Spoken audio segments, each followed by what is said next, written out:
नमस्कार दोस्तों, students pride online classes में आप सभी का स्वागत है। ये हमारा दूसरा वीडियो है। इससे पहले हमने एक वीडियो बनाया था जिसमें हमने भारत का जो इतिहास है उसका इंट्रोडक्शन देखा था।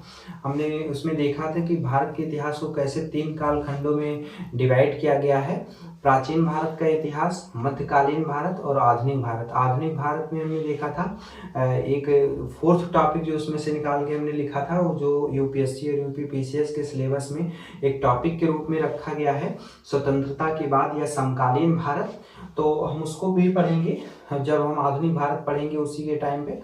तो अभी हम देखेंगे, ब्रेक में देखते हैं हमने क्या क्या पढ़ा था। जैसे प्राचीन भारत को हमने देखा था कि 3 कालखंडों में डिवाइड किया गया है, प्राग ऐतिहासिक, आद ऐतिहासिक और ऐतिहासिक काल। प्राग ऐतिहासिक काल को प्रस्तर युग भी कहते हैं, प्रस्तर युग को प्राग ऐतिहासिक भी कहते हैं। तो प्रस्तर मीन्स होता है कि जो पाषाण होते हैं उसको कहते हैं। जो हमारा जो सब प्राग ऐतिहासिक काल है उसको पुरातात्विक जो अवशेष हैं उसी के आधार पर हम उसको समझते और पढ़ते हैं। तो इसीलिए पूरी तरह से उसमें कोई लिखित साक्ष्य नहीं है। उस समय का जो मानव था वो शिकारी था, उसे आग का ज्ञान था लेकिन उसका उपयोग नहीं जानता था। वो खुले आसमान के नीचे रहता था, फिर धीरे धीरे जाके वो गुफा में रहने लग गया। वो उस समय शिकार करके ही अपना पेट भरता था, कंदमूल फल खाता था। तो ये सारी चीजें हमने प्राग ऐतिहासिक में देखा था। इसी वजह से उसको प्राग ऐतिहासिक काल कहते हैं, क्योंकि उसमें कोई लिखित साक्ष्य नहीं है, कोई सभ्यता नहीं है। फिर आद ऐतिहासिक में देखेंगे। आद ऐतिहासिक काल में हमारे पास पुरातात्विक स्रोत हैं, लिखित साक्ष्य मिले हैं, लेकिन अभी तक उसको पढ़ा नहीं जा सकता है। जैसे मोहनजोदाड़ो में हमें लिपि मिली है, एक नेम प्लेट मिला है, लेकिन उसको अभी तक हम उसको पढ़ नहीं पाए हैं कि उसमें प्रतीक चिन्ह भी हैं और कुछ अक्षर भी लिखे हैं, लेकिन अभी तक उसको पढ़ा नहीं जा सका। अगर हम उसको पढ़ पाते तो हमारे पास और भी अच्छी इंफॉर्मेशन होती है आद ऐतिहासिक काल में।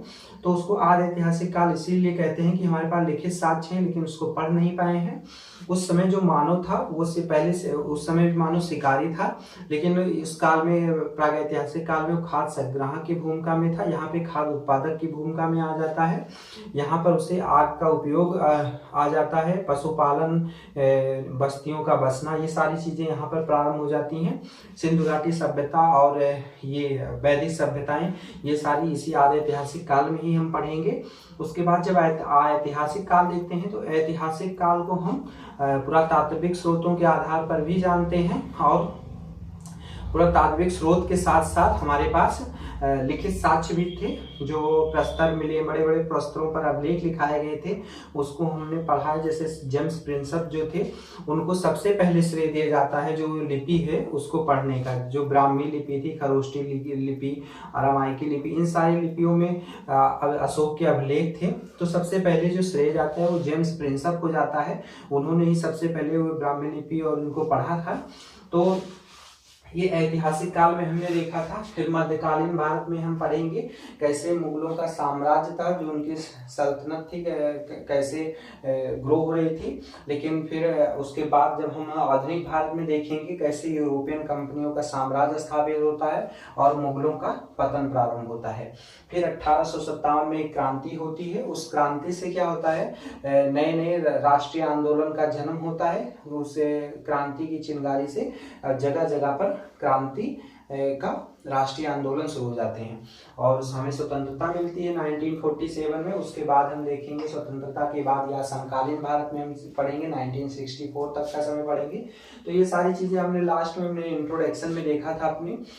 अभी हमने कुछ ऑब्जेक्टिव टाइप क्वेश्चन हैं जो प्राग ऐतिहासिक काल से या फिर जो प्राचीन भारत है उसमें पूछे जाते हैं, और ये कॉमन क्वेश्चंस हैं जो सारे मतलब जितने भी एग्जाम्स हैं उसमें पूछे जा सकते हैं, किसी में भी। फिर चाहे वो यूपीएससी का हो, यूपीपीसीएस का हो, या पेट का हो, या फिर कोई भी अदर्स एग्जाम। क्योंकि जो हिस्ट्री है उसका सब्जेक्ट, ये हिस्ट्री सबके लिए कॉमन ही होता है, सभी टॉपिक्स कॉमन होते हैं, सभी एग्जाम्स के लिए महत्वपूर्ण होते हैं। तो चलिए हम इसको देखते हैं, और ये बहुत ही इम्पॉर्टेंट क्वेश्चंस हैं और इसको मैंने बहुत ढूंढ के लिखा है। जैसे हमने प्रीवियस ईयर के क्वेश्चन पेपर और सिलेबस के अकॉर्डिंग करके फिर इसको लिखा है।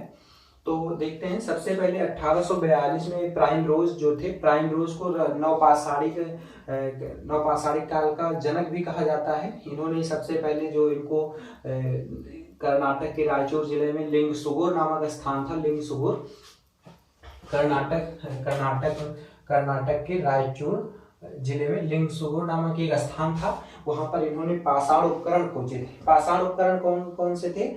एक तो तीर था, तीर का फलक था, और एक चाकू छुरा जिसे बोलते हैं, चाकू या छुरा, उसका खोज किया था। जैसा कि हम जानते हैं नवपाषाण काल में ही जो हथियार थे वो ऐसे हथियार नवपाषाण काल में ही बनते थे, तो नवपाषाणिक हथियार माने गए। और उसकी खोज किसने की? प्राइमरोज ने किया था, इसीलिए इनको जनक भी कहा जाता है। फिर प्राइमरोज नवपाषाणिक खोज के जनक माने जाते हैं। 1853 में हम देखेंगे जॉन इवांस द्वारा नर्मदा नदी जो है मध्य प्रदेश में बहती है, उसके तट पर क्या है, टी नरसिंहपुर एक स्थान है, वहां बड़ी संख्या में पाषाण उपकरण खोजा गया। तो ये इतना इंपॉर्टेंट नहीं है, ये वाला हमारे लिए इंपॉर्टेंट है, प्राइमरोज वाला। फिर उसके बाद फिर ये थर्ड वाला बहुत वेरी इंपॉर्टेंट है, इसको आप 3 स्टार दे सकते हैं। इसमें रॉबर्ट ब्रूसफुट एक भूगर्भ वैज्ञानिक थे। ये जियोलॉजिकल सर्वेक्षण के प्रमुख थे। भारत में जियोलॉजिकल सर्वेक्षण के क्या थे? प्रमुख थे। और इन्होंने मद्रास, जो आधुनिक चेन्नई बोलते हैं जिसको, के निकट पल्लवरम में हैंडेक्स का खोज किया था। हैंडेक्स, इसी हैंडेक्स की वजह से हम इसको हैंडेक्स संस्कृति बोलते हैं। और हैंडेक्स संस्कृति को हम आगे पढ़ेंगे कि जो चॉपर चॉपिंग संस्कृति थी उसके साथ हैंडेक्स संस्कृति थी। हैंडेक्स संस्कृति दक्षिण भारत में थी और चॉपर चॉपिंग संस्कृति जो थी वो उत्तर भारत में थी। तो रॉबर्ट ब्रूसफुट भूवैज्ञानिक थे और जियोलॉजिकल सर्वेक्षण के प्रमुख थे। मद्रास चेन्नई के निकट पल्लवरम में हैंडेक्स का खोज किया। उसके बाद प्रागैतिहासिक खोज के जनक इसीलिए कहा जाता है। सबसे पहले अगर किसी ने अध्ययन का श्रेय अगर किसी को जाता है तो रॉबर्ट ब्रूसफुट को ही जाता है।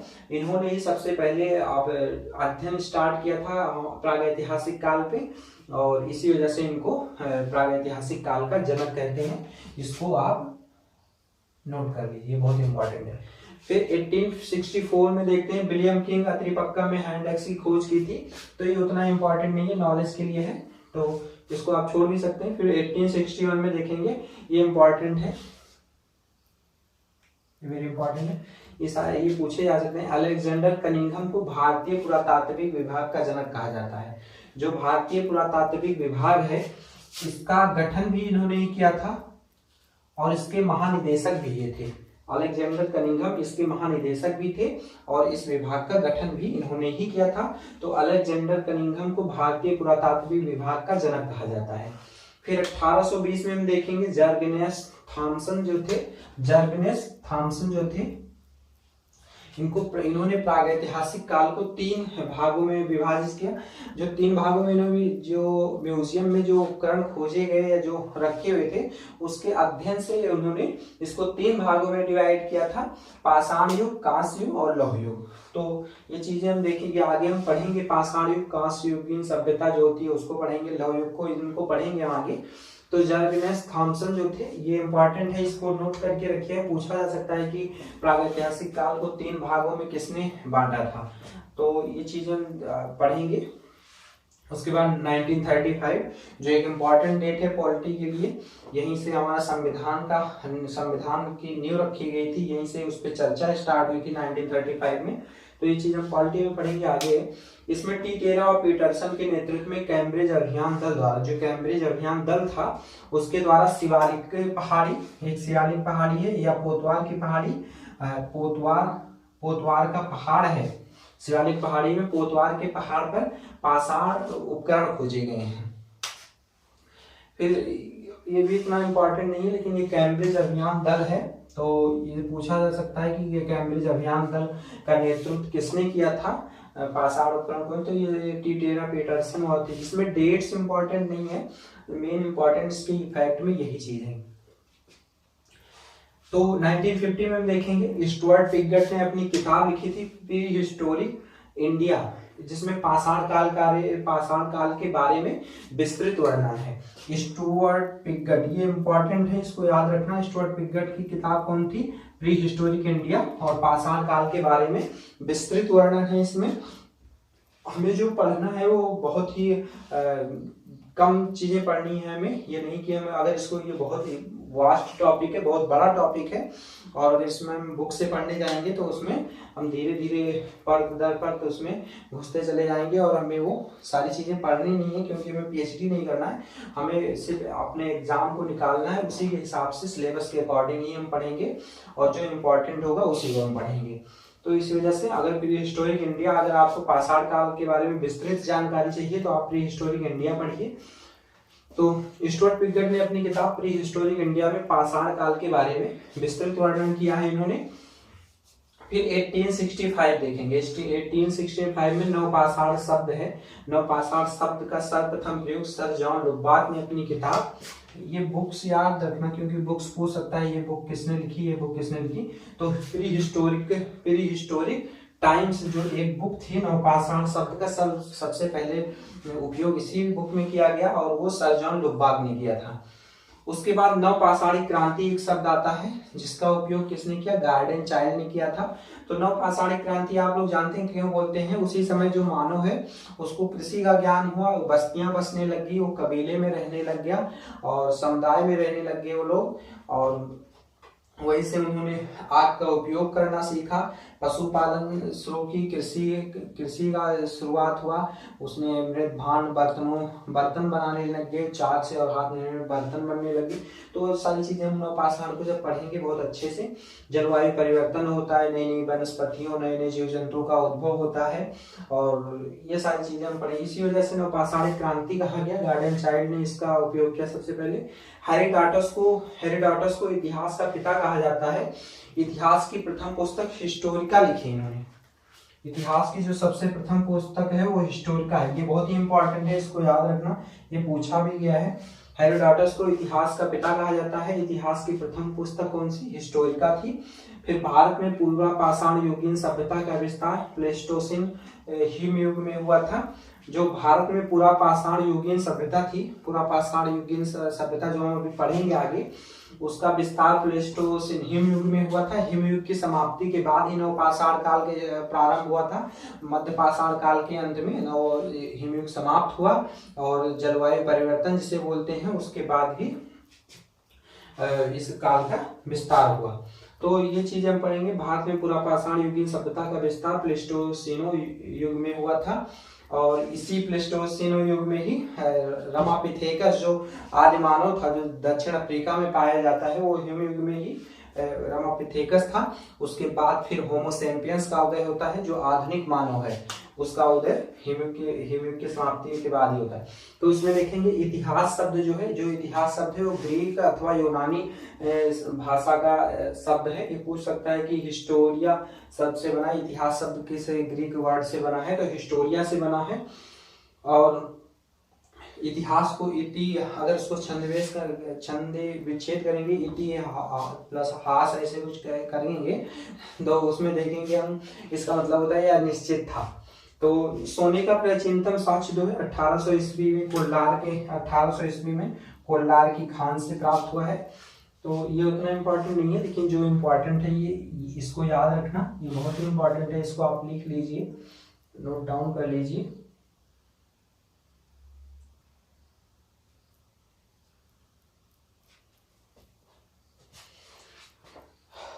ये सारी चीजें इम्पोर्टेंट है, ठीक है। तो ये कुछ ऑब्जेक्टिव टाइप थे जो हमने शुरू में देखा है। तो अब बाकी हम जब आगे पढ़ेंगे उसके बाद जो ऑब्जेक्टिव टाइप आएंगे तो उनको भी हम ऐसे ही लिख के बाद में जानेंगे। तो अभी हम सबसे पहले जानते हैं पाषाण काल को देखेंगे। प्राचीन भारत में प्रागैतिहासिक काल लिखा था। प्रागैतिहासिक काल में ही हम देखेंगे पाषाण काल। प्रागैतिहासिक काल में जो प्रागैतिहासिक काल है उसको 3 कालखंडों में डिवाइड किया गया है। प्रागैतिहासिक काल को सबसे पहले है पुरा पाषाण काल, मध्य पाषाण काल, नवपाषाण काल। जो पुरा पाषाण काल का समय है उसको कहीं कहीं पर लिखते हैं, जैसे आरंभ से लेकर 10,000 ईसा पूर्व लिख सकते हैं आप, या फिर 5 लाख से 10,000 ईसा पूर्व लिख रहे हैं। ये अलग अलग डेट है, डेट पर हमें ज्यादा फोकस नहीं करना है, डेट पूछता भी नहीं है। तो पुरा पाषाण काल का जो टाइम था 5 लाख से 10,000 ईसा पूर्व था। मध्य पाषाण काल का 10,000 से 8,000 ईसा पूर्व, और नव पाषाण काल का 8,000 से 6,000 ईसा पूर्व। तो ये 2000 के आसपास था, ये भी 2000 के आसपास था। 2 के लिखा है, मतलब के का मतलब 1000 होता है, 2000 के आसपास था, और 2000 वर्ष के बाद वो भी था। तो 2K का मतलब होता है 2000। तो पूरा पाषाण काल अपने आप में बहुत बड़ा वो था, बहुत बड़ा कालखंड था, 5 लाख से 10,000 ईसा पूर्व, जबकि वो 2000 वर्ष के थे। तो इस वजह से इसको सरलता के लिए और फिर इतने बड़े टॉपिक में जो बदलाव हुआ बीच में और फिर लास्ट में, तो उसके आधार पर हमने इसको 3 भागों में डिवाइड किया गया है पूरा पाषाण काल को भी। सबसे पहले निम्न पुरा पाषाण काल, फिर मध्य पुरा पाषाण काल, फिर उच्च पुरा पाषाण काल। तो हम इसको इसके अंदर पढ़ेंगे पूरा। उसके बाद मध्य पाषाण काल को देखेंगे जो इसी से समानता रखता है। तो वो चीजें जब पढ़ेंगे तो समझ में आ जाएगा हमें। ये अभी कंफ्यूजन नहीं होना है क्योंकि ये कालखंड बहुत बड़ा है, तो इसको इस कालखंड में थोड़ा थोड़ा जो बदलाव हुआ है उसी के हिसाब से इसको 3 कालखंडों में डिवाइड किया गया है। निम्न पुरा पाषाण काल, मध्य पुरा पाषाण काल, उच्च पुरा पाषाण काल। निम्न पुरा पाषाण काल का जो समय था 5 लाख से 50,000 ईसा पूर्व था। और मध्य पुरा पाषाण पढ़ रहे हैं, ना कि मध्य पाषाण काल। मध्य पुरा पाषाण काल था 50,000 से 40,000 ईसा पूर्व और उच्च पुरा पाषाण का 40,000 से 10,000 ईसा पूर्व था। निम्न पुरा पाषाण काल में हम पढ़ेंगे कौर संस्कृति थी, इसको कहते हैं कौर संस्कृति या कौर संस्कृति लिखी होती है। चापर चॉपिंग पेबल संस्कृति बोलते हैं, हैंडेक्स संस्कृति बोलते हैं। तो हैंडेक्स संस्कृति हमको इसलिए बोलते हैं क्योंकि ये हैंडेक्स आपने देखा था, रॉबर्ट ब्रूसफुट ने सबसे पहले जो खोज की थी वो हैंडेक्स की खोज की थी। और उसके बाद ही उन्होंने अपना शोध कार्य स्टार्ट किया था। अध्ययन का श्रेय गया था उन्हीं को दिया जाता है, इसलिए उनको जनक भी माना जाता है। तो इसको हैंडेक्स संस्कृति बोलते हैं। ये पल्लोरम में मिला था और पल्लोरम में एक और खोज की गई थी, विलियम किंग ने किया था आद्रीपक्कम में हैंडेक्स की खोज। तो इस वजह से हैंडेक्स संस्कृति बोलते हैं, जो दक्षिण भारत में बोली जाती थी हैंडेक्स संस्कृति। चापर चॉपिंग पेबल संस्कृति जो थी वो चापर चॉपिंग पेबल संस्कृति, इसको हम उत्तर भारत में बोलते थे। क्या है, उत्तर भारत में जो नदियां थी उसको समझेंगे। उत्तर भारत जो नदियां थी उसमें जो पत्थर थे वो पत्थर ऐसे बहते हुए जो नीचे आते थे पत्थर, उसके बाद जब इसको आप उठाएंगे और इसको जब तोड़ते थे तो इससे फलक निकलते थे। ये चीज, इसका जो किनारे वाला हिस्सा था वो टूट जाता था। आप किसी कभी पुराने पत्थर को पटकेंगे तो उसका जो किनारे वाला हिस्सा होगा टूट जाएगा। तो इसके बाद जो ये इसको बोलते थे फलक, इसको फलक बोलते थे और इसको बोलते थे कोर। तो जो कोर हिस्सा होता था, जो कोर होता था वो सबसे मजबूत वाला हिस्सा होता था, जिसका यूज होता था उपकरण बनाने में। और जो फलक होता था उसका यूज होता था खुरचनी, बेदनी, तक्षणी ऐसे छोटे सूक्ष्म हथियारों को बनाने के लिए, जो सूक्ष्म उपयोग किए जाते हैं, जैसे खाल को फाड़ने के लिए या बेधने के लिए, सिलने के लिए उस समय ये यूज किए जाते थे। तो कोर संस्कृति उसी को कहते हैं जो कोर निकल के आता है। और चापर चॉपिंग पेबल संस्कृति इसको बोलते हैं। इसलिए हैंडेक्स संस्कृति इसको समझ ही गए, इसको उत्तर भारत में बोला जाता था, इसको दक्षिण भारत में बोला जाता था।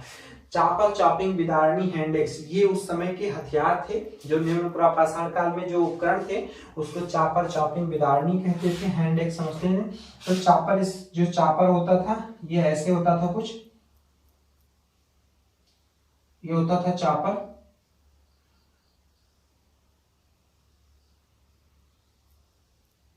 ये दोनों साइड हो गया इसलिए इसको चॉपिंग बोलते थे।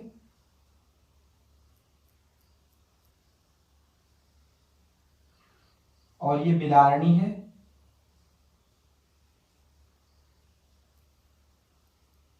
ये विदारणी है। और हैंडेक्स आप लोग जानते होंगे, हैंडेक्स था ये हैंडेक्स था। चापर चॉपिंग विदारणी हैंडेक्स ये उपकरण थे उस समय के। और ये बने हुए किसके थे, कार्टजाइट के थे। कार्टजाइट जो पत्थर थे उससे बनाए जाते थे। कार्टजाइट का उपयोग किया जाता है, ये गलत है, कार्टजाइट। इसको आप हमेशा लिखिए, लिखने से क्या होता है आपका वर्ड सही होता है, जो गलती होगी वो सही होगा। ऐसे छोटी छोटी गलतियां हो जाती हैं एग्जाम में, तो आप हमेशा लिखिए, लिखने से क्या होगा आपका लेखन शैली में सुधार आएगा। तो कार्टजाइट के होते थे। जो खोज था डीएन वाडिया जो थे उन्होंने चापर चॉपिंग संस्कृति की खोज की थी और ये उत्तर भारत में था। रॉबर्ट ब्रूसफुट को हैंडेक्स संस्कृति की खोज का श्रेय जाता है, दक्षिण भारत में था। उसके बाद फिर चापर चॉपिंग हैंडेक्स ये दोनों चीज एक जगह कहाँ मिले हैं, चौतरा एक स्थान है जम्मू एंड कश्मीर में, वहां पे मिला है। तो स्थल देख लेते हैं। कश्मीर था, कश्मीर में पोतवार का पहाड़ है, पोतवार के पहाड़, लिद्दर नदी घाटी है, ये भी कश्मीर में है। राजस्थान में एक स्थान है डोडवाना, डोडवाना मरुभूमि जिसे बोलते थे। महाराष्ट्र में निवासा है जो प्रवरा नदी के तट पे है, निवासा प्रवरा नदी के तट पे है। उत्तर प्रदेश में बेलू नदी घाटी है, वहां पे है। तो ये स्थल थे निम्न पुरापाषाण काल के। अब इन सब चीजों को आगे डिटेल्स में पढ़ेंगे। अभी इसको सिंप्लीफाई करने के लिए ये चीजें हैं कि इसको थोड़ा आसान से समझ सके पुरापाषाण काल को। फिर मध्य पुरापाषाण काल में देखेंगे 50,000 से 40,000 ईसा पूर्व था।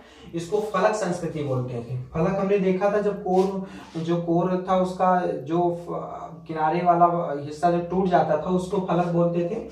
तो जो फलक था उससे खुरचनी बेदनी तक्षणी, खुरचनी बेदनी तक्षणी ये उपयोग सूक्ष्म उपकरण यूज होते थे। किसी चीज खाल को फाड़ना है, एक होता था छीलने के लिए और एक होता था खुरचने के लिए, इस वजह से उपयोग होता था खुरचनी बेदनी तक्षणी का। यहाँ पे क्वार्टजाइट पत्थर होते थे, यहाँ पे क्वार्टजाइट, फ्लंट, चैट, जस्पर इनका उपयोग होने लग गया। इसकी खोज जो है HD संकालिया ने किया था। ये खोज इंपॉर्टेंट नहीं किसने किया था, बस इतना ही इंपॉर्टेंट है हमारे लिए। कोर संस्कृति, चापर चापिंग, पेबल संस्कृति, हैंडएक्स संस्कृति कहाँ पे थी, फलक संस्कृति कहाँ थी, ब्लेड संस्कृति कहाँ थी, ये चीजें इंपॉर्टेंट है हमारे लिए। फिर यहाँ पर ये इंपॉर्टेंट है। स्थल भी उतना मोस्ट इंपॉर्टेंट नहीं, लेकिन फिर भी इसीलिए जो इंपॉर्टेंट स्थल है उसी को मैंने लिखा है। तो HD संकालिया ने इसकी खोज की थी। और ये स्थल जो है महाराष्ट्र है, निवासा है, निवासा और चिरकी भी निवासा के पास, ये प्रवरा नदी के तट पर है निवासा।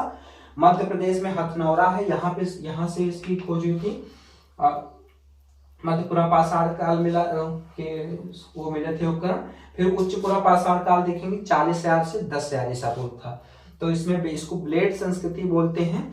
यहाँ पर जो उपकरण थे सेम उपकरण वहां पे भी थी। एक ब्लेड का उपयोग होने लग गया था। ब्लेड जो था, जैसे जो आपने राजस्थान या फिर कहीं जाएंगे जो पत्थर देखेंगे, पत्थर को देखेंगे परत दर परत हो जाता है। कई बार जो बहुत पुराने पत्थर होंगे उसमें परतें निकलने लग जाती हैं। उसी परत के जो मोटी परतें थे वो ब्लेड के तरह हथियार में यूज करने लग गए थे, या फिर खाल को फाड़ने के लिए या चीरने के लिए उसके लिए उपयोग करने लग गए थे।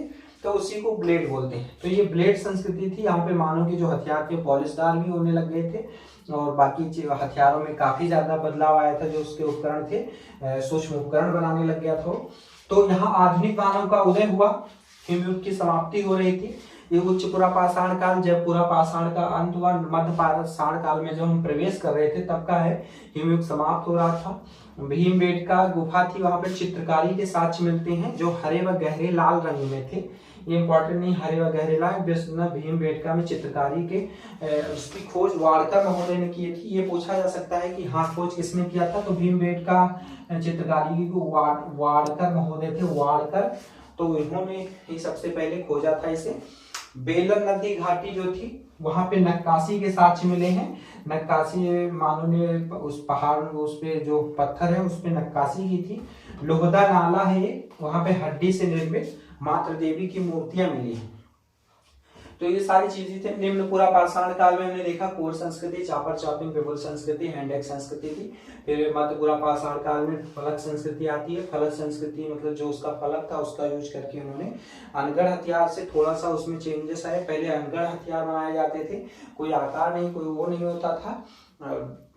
और उसके बाद फिर हथियारों में थोड़ा सा चेंजेस आए, जो उनके उपकरण बने उसमें कुछ बदलाव आए। फिर उच्च पुरापाषाण काल में वो ब्लेड संस्कृति इसलिए बोलने लगे क्योंकि हथियार पॉलिशदार होने लगे और वहां पे मानव ने उसका उपयोग अच्छी तरह से करने लग गए। तो वो सारी चीजें थी, ये सारी चीज हमने पढ़ा। हमने यहाँ पर अब हम मध्य पाषाण काल को देखेंगे। मध्य पाषाण काल में हम इसी चीज को डिटेल्स में पढ़ेंगे और नव पाषाण काल को, हम इन दोनों को अब इसको एक कॉलम में रखेंगे तीनों को, और उसमें विशेषताएं तीनों में क्या थी, समानताएं क्या थी और कैसे एक क्रमिक विकास हो रहा है पुरापाषाण काल, मध्य पाषाण काल, नव पाषाण काल में।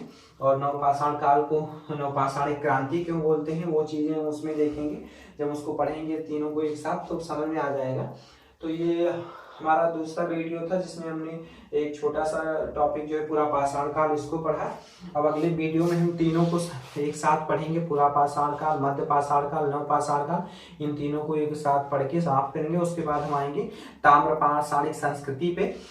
ताम्र पाषाणिक संस्कृति से आप क्वेश्चंस जो है पूछे जाने लग गए। उसमें कायथा है, जोरबे है और गिलुंद है, आहार है, ये कुछ संस्कृतियां हैं जिसके बारे में पूछा जाने लग गया है।